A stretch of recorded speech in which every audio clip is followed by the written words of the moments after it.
Oi pessoal, eu sou o Marcos da Ajuda dos Universitários e hoje nós vamos estudar sobre movimento retilíneo uniformemente variado, ou simplesmente MRUV.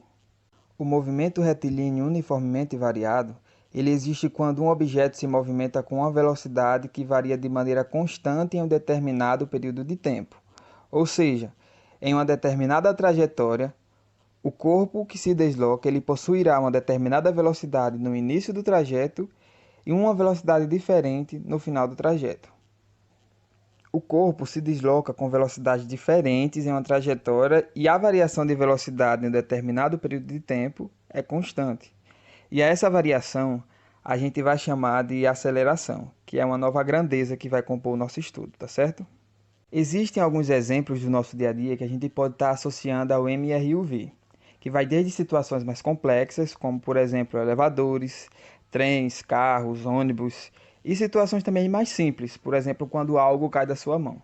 Como já mencionado, um corpo tem um movimento retilíneo uniformemente variado quando a sua trajetória é reta e a velocidade aumenta de maneira uniforme. E o que isso significa? Isso vai significar que o módulo da velocidade ela vai aumentar ou diminuir em valores iguais e em intervalo de tempos iguais.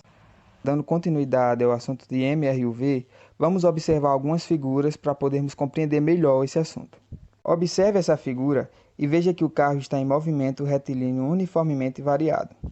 Note que a cada segundo o módulo da velocidade aumenta em 2 metros por segundo. E isso significa dizer que ele se movimenta com uma aceleração constante de módulo 2 metros por segundo ao quadrado no sentido do eixo. Neste caso, o eixo da aceleração está em sentido positivo, resultando em um aumento da velocidade. Já nessa segunda figura, veja que a cada segundo que se passa, o módulo da velocidade diminui em 2 metros por segundo. Isso quer dizer que ele se movimenta com uma aceleração constante negativa de menos 2 metros por segundo ao quadrado no sentido contrário ao eixo, ou seja, o carro está desacelerando. Neste caso, o eixo da aceleração está no sentido negativo, resultando em uma diminuição da velocidade. Além disso, pessoal, temos que lembrar que no MRUV apenas duas grandezas variam com o tempo, a velocidade e a posição, enquanto a aceleração é constante. Lembrem-se sempre disso. Agora, pessoal, nós vamos passar para as fórmulas que compõem o nosso conteúdo, certo? O MRUV. E a primeira, ela vai tratar da função da velocidade em relação ao tempo. A função horária da velocidade, ela vai nos fornecer, como o próprio nome já diz, a velocidade de um corpo em movimento em um dado instante. E para que você possa calcular, você deve considerar a aceleração constante, como já foi mencionado, conhecer a velocidade inicial e o instante de tempo que você deseja saber aquela velocidade. Então, ela vai ser definida da seguinte forma. A velocidade final, que é a que você deseja saber, ela vai ser igual à velocidade inicial mais a aceleração vezes o tempo. O tempo é o instante em que você deseja conhecer a velocidade. A segunda fórmula ela vai estar associada à função da posição em relação ao tempo. A função horária da posição ela vai nos fornecer a posição do corpo em movimento em um dado instante. Neste caso, você deve considerar a aceleração constante, como já mencionado, conhecer a velocidade inicial, além disso, também conhecer a posição inicial e o instante de tempo para aquela posição que você deseja calcular.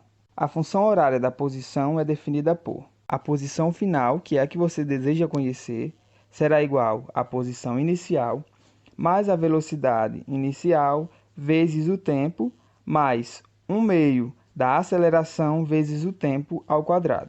Esse tempo é o dado instante em que você deseja conhecer sua posição. Por último, vamos falar agora da função da velocidade em relação à posição, conhecida também como a equação de Torricelli. A equação de Torricelli ela vai nos fornecer a velocidade do corpo em movimento em qualquer posição. Você deve considerar a aceleração constante, conhecer a velocidade inicial, conhecer a posição inicial e também conhecer a posição final. Só assim você conseguirá calcular a velocidade para uma determinada posição. E ela é definida da seguinte forma. A velocidade final ao quadrado, que é a que você deseja conhecer, será igual à velocidade inicial ao quadrado, mais 2 vezes a aceleração, vezes a variação da posição, que é a posição final menos a posição inicial. E agora, para a gente finalizar o nosso assunto de MRUV, a gente vai fazer uma análise dos gráficos. O primeiro gráfico é o gráfico da velocidade versus tempo. A função da velocidade em relação ao tempo é uma função de primeiro grau, como vocês podem observar na imagem, uma função linear. Portanto, o seu gráfico ele será uma reta. Além disso, pessoal, é interessante a gente fazer a seguinte observação.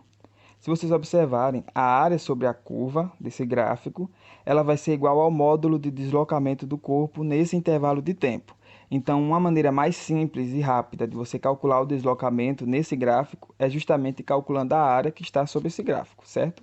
O nosso segundo gráfico ele vai tratar da posição versus o tempo. A função da posição em relação ao tempo, que nós já vimos, é uma função de segundo grau, portanto, o seu gráfico ele vai ser uma parábola. E a partir disso, a gente pode observar uma coisa em relação à sua concavidade. Se a sua concavidade estiver para cima, isso significa dizer que sua aceleração é positiva. Consequentemente, se sua concavidade ela estiver para baixo, isso significa dizer que a aceleração ela é negativa, certo? E o último gráfico vai tratar da aceleração versus o tempo, para a gente ter uma noção de como a aceleração ela age relacionada ao tempo. Então, gente, como a aceleração ela é constante, o seu gráfico vai ser uma reta paralela ao eixo do tempo. A partir disso, gente, a gente também pode fazer uma análise em relação ao sinal da aceleração, certo? Se a reta ela estiver acima do eixo do tempo, a aceleração é positiva. Consequentemente, se a gente observar que a reta estiver abaixo desse eixo, a gente pode considerar a aceleração negativa, certo? E para finalizar, eu trago aqui para vocês duas fórmulas que também são importantes para o MRUV, que eu não vou entrar em detalhes, mas é importante que vocês conheçam, né? Que é a aceleração média, que ela é dada pela variação da velocidade sobre a variação do tempo, e a segunda fórmula é a velocidade média, que é dada pela variação da velocidade sobre 2, ok? Se você gostou desse vídeo, se inscreva no canal. Acompanhe também o nosso Instagram, @Ajuda dos Universitários. Deixe suas dúvidas no comentário. Todas as dúvidas serão tiradas, basta entrar em contato conosco. Estaremos sempre disponíveis para ajudá-los. O que é que você está esperando?